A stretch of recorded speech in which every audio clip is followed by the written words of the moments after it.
ایک فقہی مسئلہ ہے کہ اگر کسی نے وضو کرنے کے بعد موزے پہن لیے تو اس کے بعد ہمارے فقہائے احناف نے لکھا ہے کہ مسافر کے لیے 3 دن اور 3 رات اور مقیم کے لیے 1 دن اور 1 رات جب بھی وہ دوبارہ وضو کرے گا، اسے وضو کی حاجت ہوگی تو وہ پاؤں دھونے کے بجائے اپنے جو موزے پہنے ہوئے ہیں ان کے اوپر مسح کرے گا۔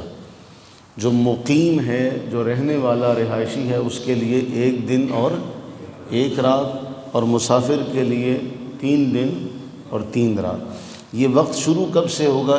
کسی نے موزے پہن لیے وضو کرنے کے بعد، صبح فجر سے پہلے وضو کیا، وضو کر کے اس نے موزے پہن لیے، اب یہ اس کا وضو جب ٹوٹے گا اس کے ٹوٹنے کے بعد سے یہ وقت شروع ہوگا، 1 دن اور 1 رات کا اگر وہ مقیم ہے۔ اب جو حدیث ہے اس حوالے سے حضرت سیدنا ابو ہریرہ رضی اللہ تعالیٰ عنہ بیان کرتے ہیں کہ رسول اللہ صلی اللہ علیہ وآلہ وبارک وسلم نے فرمایا کہ مجھے وضو کے لیے پانی چاہیے۔ آپ نے حاجت کا ذکر کیا، ودعنی کہ میں نے وضو کرنا ہے۔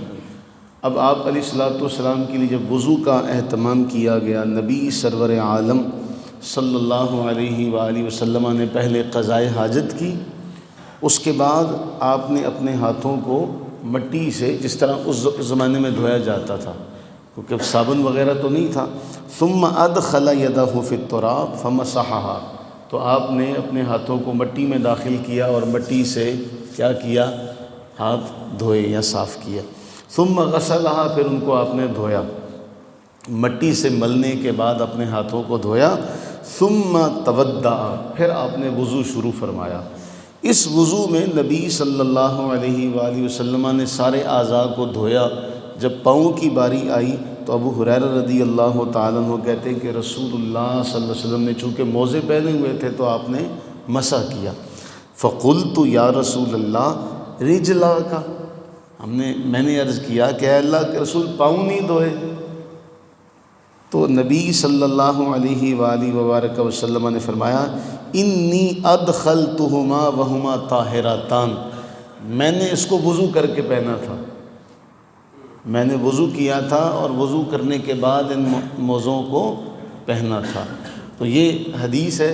اس سے مسئلہ کیا نکلا کہ جب آپ نے وضو کرنے کے بعد موزے پہن لیے، اس کے بعد جب بھی وضو کی حاجت پیش آئے گی، مقیم جو ہے وہ 1 دن اور 1 رات اور مسافر 3 دن اور 3 رات کرے گا۔ اللہ تعالیٰ سے دعا فرمائیں کہ اللہ تعالیٰ دین کو سمجھنا، اس پر عمل کرنا ہم سب کے لیے آسان فرمائے۔ آمین ثم آمین۔